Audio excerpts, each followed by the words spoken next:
Quando eu cheguei careca no hospital, uma criança me perguntou: "Você raspou o cabelo pra ficar igual a gente?" Eu respondi: "Não, agora a gente é igual. Eu fiquei tanto com vocês que eu peguei câncer." Brincadeira. Eu sentia que minha cabeça raspada ela não incomodava as crianças. Com elas eu me sentia super à vontade para compartilhar tudo que eu estava sentindo. Em algumas situações eu pude até falar que eu estava com muito medo de morrer. Muitos adultos não conseguem lidar com isso.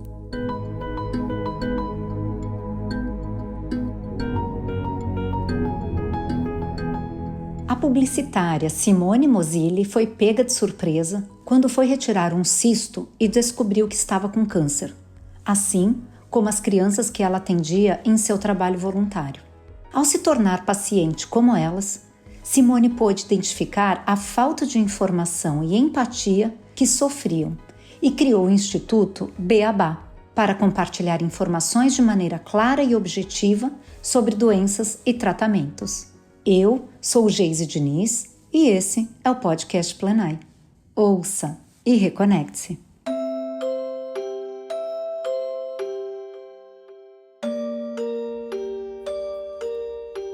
Quando eu comecei a fazer trabalho voluntário, eu dava muitos foras.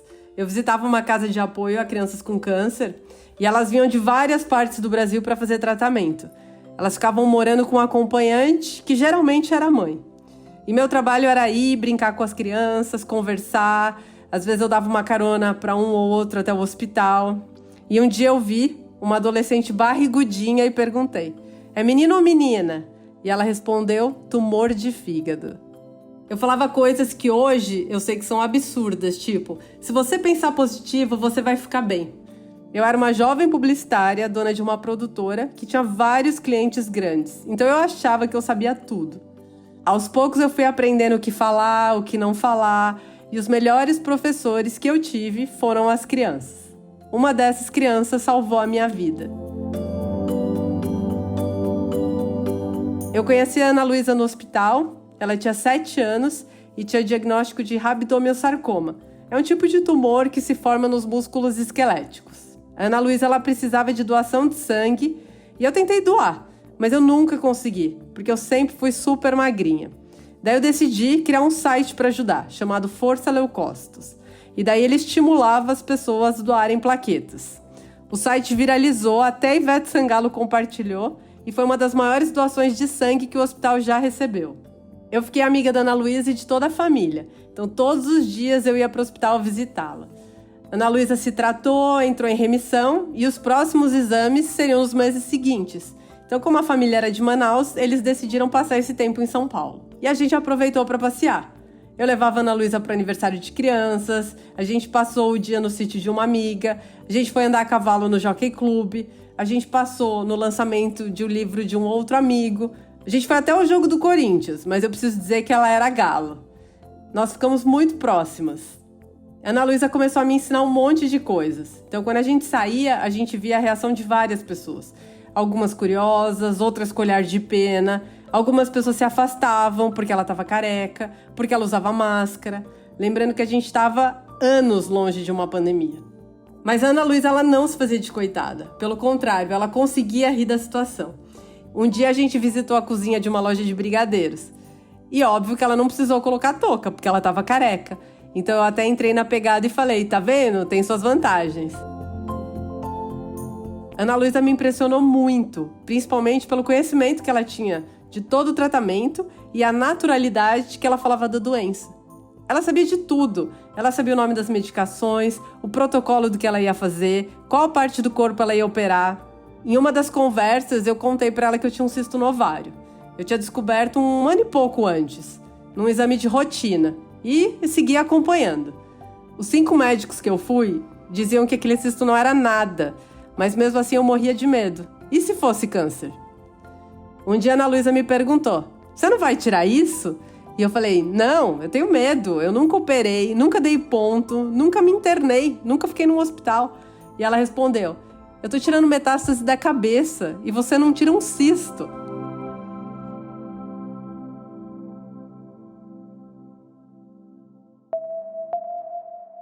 O câncer da Ana Luísa, infelizmente, voltou. Um pouco antes dela morrer, ela parou de enxergar. porque a doença atingiu a visão. Um dia ela acordou sem enxergar nada, mas mesmo assim ela continuava conversando com a gente e até fazendo a gente rir.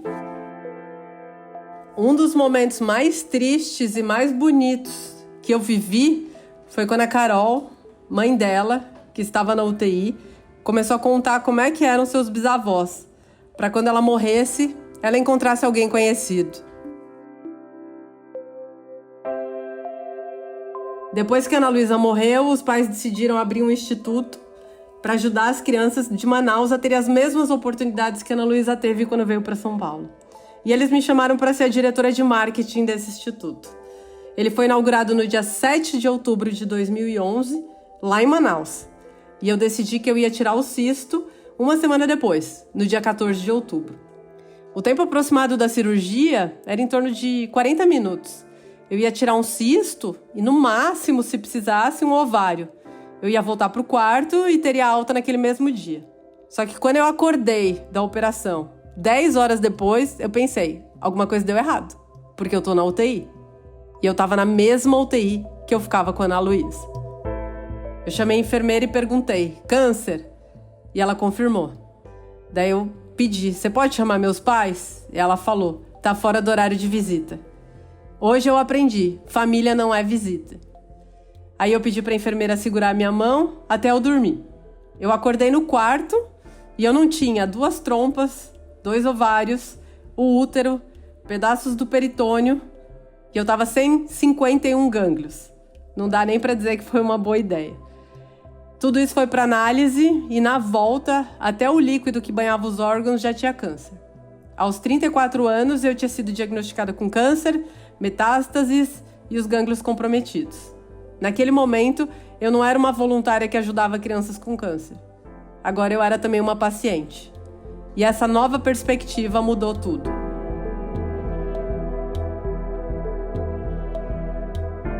Eu sempre falava para as crianças não darem Google. Então eu fui procurar as informações em um lugar seguro, que eu imaginei que tivesse informações acessíveis e adequadas, que era o site dos hospitais. A informação que eu encontrei é que eu tinha um tumor ginecológico, que era o mais agressivo, com menores chances de cura. E que, naquele estadiamento, a chance de eu ficar viva nos próximos 5 anos girava em torno de 20%. Eu fui percebendo como as informações não ajudavam o paciente. Como você vai engajar uma pessoa num tratamento com uma comunicação dessa? Isso vai fazer a gente procurar por tratamentos milagrosos. E eu até fui. Mas quando começaram a me pedir para beber xixi, aí eu achei que eu não ia me curar. E foquei no tratamento correto, com as quimioterapias. Ainda bem. Durante meus procedimentos, eu ia apavorada. Mas daí eu comecei a fotografar e mandar para as crianças. Olha, tô na tomografia. Olha como é que é a minha ressonância. E o que aconteceu? As crianças começaram a enviar as fotos, os vídeos e contar sobre os procedimentos delas. A gente acha que a criança não entende, que ela não tem noção do que ela está passando. Mas muitas vezes, em busca de proteção, os próprios pais acabam não contando a verdade. E aí eu ouvia bastante dessas crianças.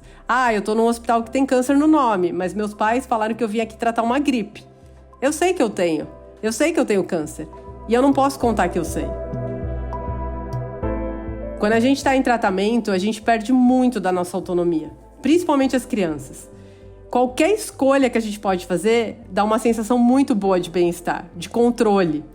Só do profissional perguntar qual braço que eu quero que seja puncionado já é uma alegria enorme. Quando eu era voluntária, eu vivia perguntando para as crianças qual peruca elas queriam. Essa coisa, sabe, de publicitário que busca um produto e uma solução para cada situação. Mas quando chegou a minha vez, eu odiava a peruca. Ela esquentava, ela coçava, ela pinicava. Era o maior incômodo para mim. Minha mãe pedia várias vezes para eu colocar peruca, porque as pessoas ficavam olhando para mim na rua. Aí eu entendi que, na verdade, naquele momento, não era eu que queria peruca, mas eram as pessoas que estavam ao meu redor. E tudo isso eu ia percebendo e anotando.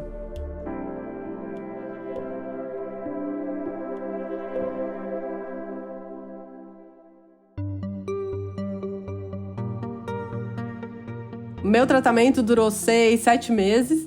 Nesse tempo, eu continuava fazendo trabalho voluntário. Os médicos diziam que as crianças que entendiam o que estava acontecendo, elas se engajavam mais no tratamento. E depois que a gente conversava e eu explicava o porquê de algumas coisas, como por exemplo, quando o cabelo caía, elas apontavam para a cabeça e diziam: olha, o medicamento está funcionando. Daí os profissionais começaram a me pedir: "Si, chegou uma família nova, você pode vir aqui conversar?" Chegou um ponto que eu ficava meio período na minha produtora, meio período no hospital. Até que não deu mais para conciliar. E a diretora do hospital na época falou: "Você não pode sair daqui." E aí a gente pensou em abrir algo focado exclusivamente em informação. Eu fechei a produtora e a gente fundou o Beabá, um instituto dedicado a informar de maneira clara, objetiva e otimista sobre doenças e tratamentos, principalmente oncologia pediátrica. Normalmente, quem faz informação da saúde são os profissionais de saúde, publicitários, jornalistas. Você até fala que aquela informação é centrada no paciente, só que o paciente só aprova no máximo o conteúdo final.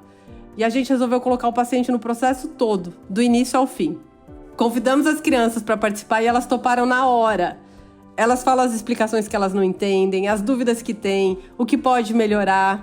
E isso tudo tira a gente da posição de passividade e nos coloca numa posição de atividade.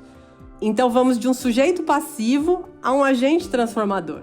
Dessas conversas é o nosso primeiro material, que é o Beabá do Câncer. É um guia ilustrado que tem os termos mais comuns do ambiente oncológico. Ele foi criado por pacientes, familiares, profissionais de saúde e é distribuído gratuitamente para crianças e adolescentes em tratamento.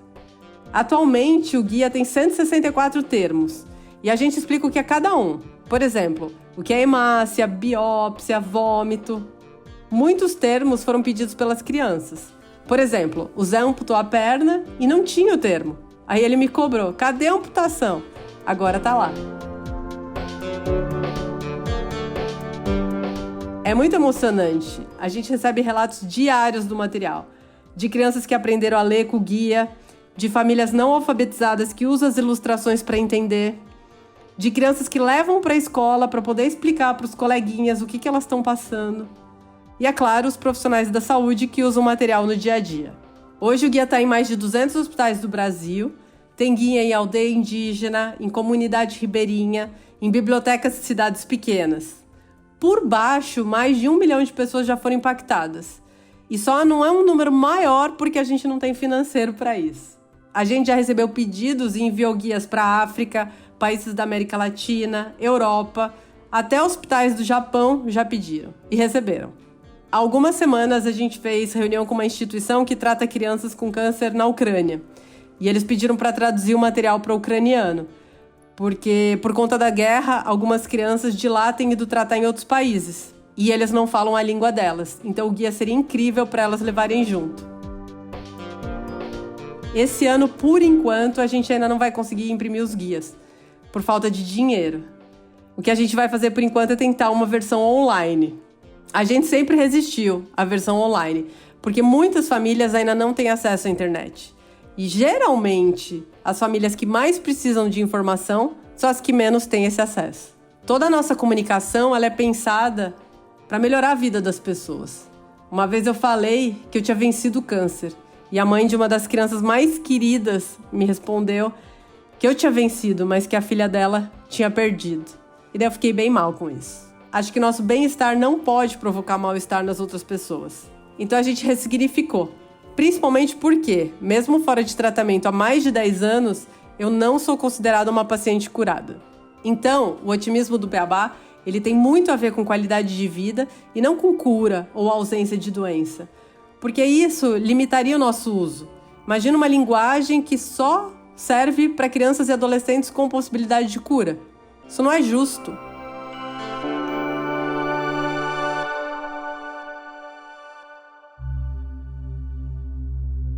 O Beabá não é meu. Eu acho até que ele pode ter sido produto de egoísmo para eu ter um material para eu me sentir mais segura. Mas o Beabá é de todo mundo que construiu e que constrói todos os dias. É muito gratificante o nosso trabalho, mas ainda acho que a informação não é valorizada como ela deveria. Isso até melhorou um pouco com a Covid, porque as pessoas começaram a ver que informação salva vidas. Então, antes da vacina, o que salvou nossas vidas? As informações que falavam pra gente se higienizar, usar máscara, fazer testes e até ficar afastados de pessoas contaminadas. Na oncologia, o tratamento medicamentoso é super valorizado. Então, você toma o comprimido, você recebe a quimioterapia, mas se você não sabe que se tiver febre você precisa correr para o hospital, você pode morrer. Se você não sabe como tomar aquele medicamento, você pode jogar fora milhões gastos pela indústria farmacêutica para desenvolver uma fórmula.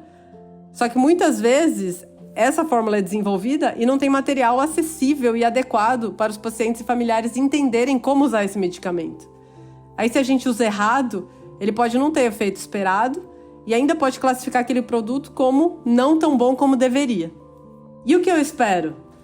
Meu sonho é ter um prédio e que cada andar seja dedicado a uma doença. Porque as doenças elas não vão deixar de existir, mas a gente pode melhorar o tratamento de todas com informação. Isso não vale só para o câncer, isso vale para tudo.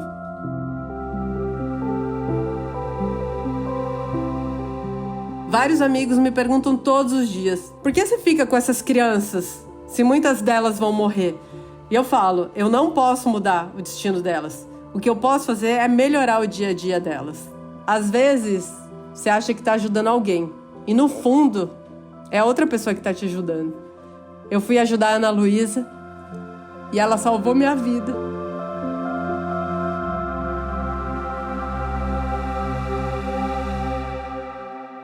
Nossas histórias não acabam por aqui. Confira mais dos nossos conteúdos em plenai.com e em nosso perfil no Instagram, @portalplenai.